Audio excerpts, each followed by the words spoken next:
Ketika mendengar kata kiri, sebagian dari kita mungkin akan langsung mengingat sebuah kata yang identik dengan gerakan politik buruh berhubungan dengan warna merah dan revolusioner.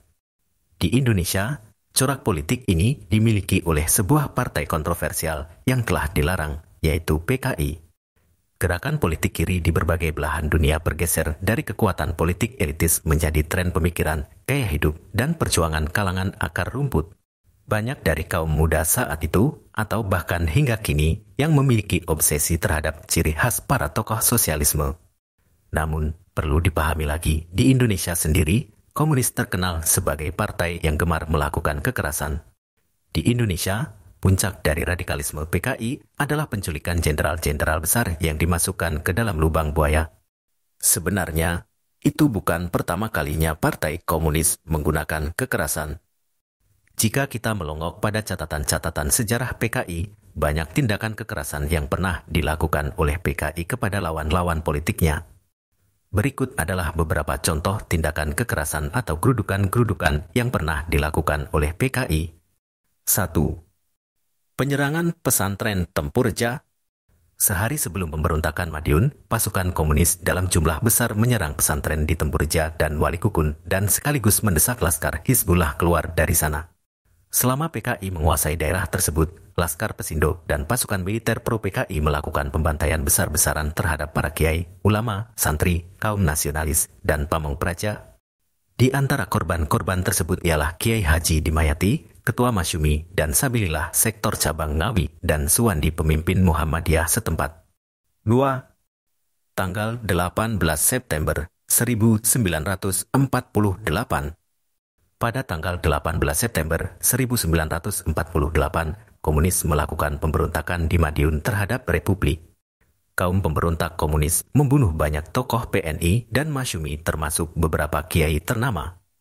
Saifuddin Zuhri menulis bahwa pemberontakan PKI di Madiun itu diawali dengan perampokan-perampokan, pembakaran-pembakaran, dan penculikan-penculikan terutama ditujukan kepada para kiai, mubalik, tokoh-tokoh Masyumi, dan pegawai negeri terutama kalangan pamong praja yang sebagian besar anggota PNI.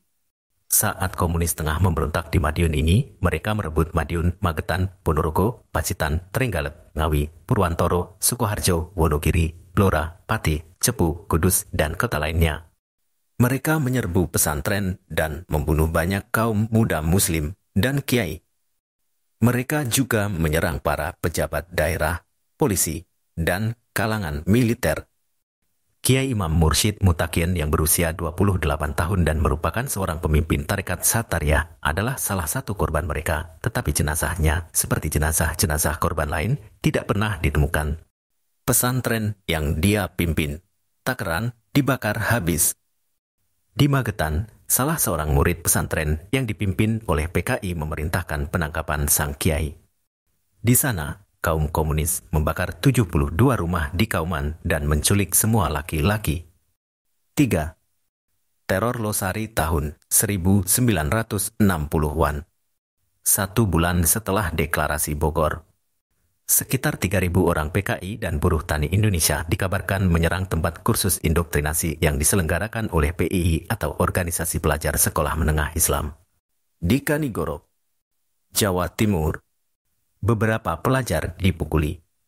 Di bulan Maret 1965, CGMI mengerahkan 10.000 mahasiswa untuk menuntut pembubaran HMI. Buruh tani Indonesia yang berafiliasi dengan komunis menyasar perkebunan-perkebunan dan tanah negara milik Dinas Kehutanan. Di Jawa Barat, area hutan menjadi berkurang sampai hanya 19 dari luas seluruh daerah itu. Buruh tani Indonesia melancarkan aksi besar-besaran di Kabupaten Tasikmalaya dan Indramayu. Mereka kemudian menghancurkan hutan dan menyerang petugas kehutanan. Polisi kemudian menangkapi petugas dan aktivis buruh tani Indonesia. PKI dan buruh tani Indonesia pada bulan April 1965 di Losari melakukan kekerasan dan merusak harta benda orang Islam. Peristiwa ini disebut teror Losari. Tanggal 14 Mei, orang-orang komunis membunuh seorang letnan tentara yang berusaha melarang mereka menyerobot tanah perkebunan Bandar Besi di Sumatera Utara. Pada dasarnya, gerakan sosialisme komunisme atau bahkan kapitalis menganggap bahwa harta benda merupakan tujuan utama untuk mencapai kebahagiaan. Maka karena itulah, ideologi-ideologi tersebut tergolong ideologi materialisme. Dalam pandangan Islam, harta benda bukanlah sasaran dan tujuan utama yang senilai hidup dan mati seseorang, karena Islam menempatkan proporsi harta benda sebagai perantaraan untuk kesejahteraan manusia. Maka wajar saja bila dalam catatan sejarah, permusuhan komunis terhadap Islam sedemikian besar sebagaimana yang disuguhkan dalam buku Banjir Darah. Karena Islam dipandang sebagai ancaman paling berbahaya bagi cita-cita ideologi yang tengah diperjuangkan. Dapat kita simpulkan bahwa sejatinya Islam dan komunis sebagai ideologi masing-masing tidak akan pernah menemukan titik kesamaan arah dan cita-cita yang selaras. Keduanya berada di persimpangan jalan ideologi yang mau dengan bagaimanapun tidak akan bisa disatukan dalam berbagai tinjauan aspeknya.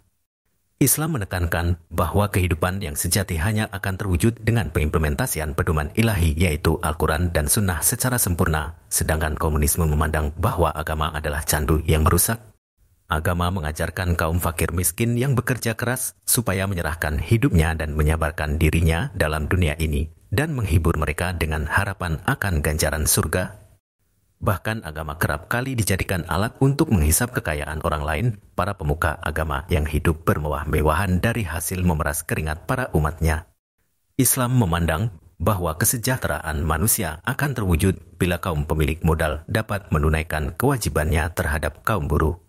Dan kaum buruh memaksimalkan usahanya untuk senantiasa memperbaiki kedudukan ekonominya berdasarkan tatanan syariat yang sudah diatur dalam Islam. Sedangkan komunis dengan paradigma utopisnya memandang bahwa kesejahteraan itu akan terwujud ketika suatu masyarakat tidak memiliki pertentangan kelas di dalam masyarakatnya.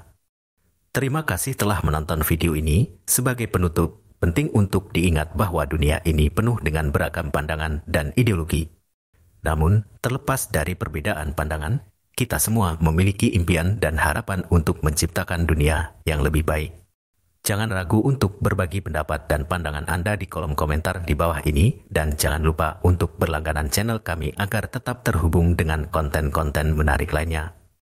Terima kasih sekali lagi, dan sampai jumpa di video berikutnya.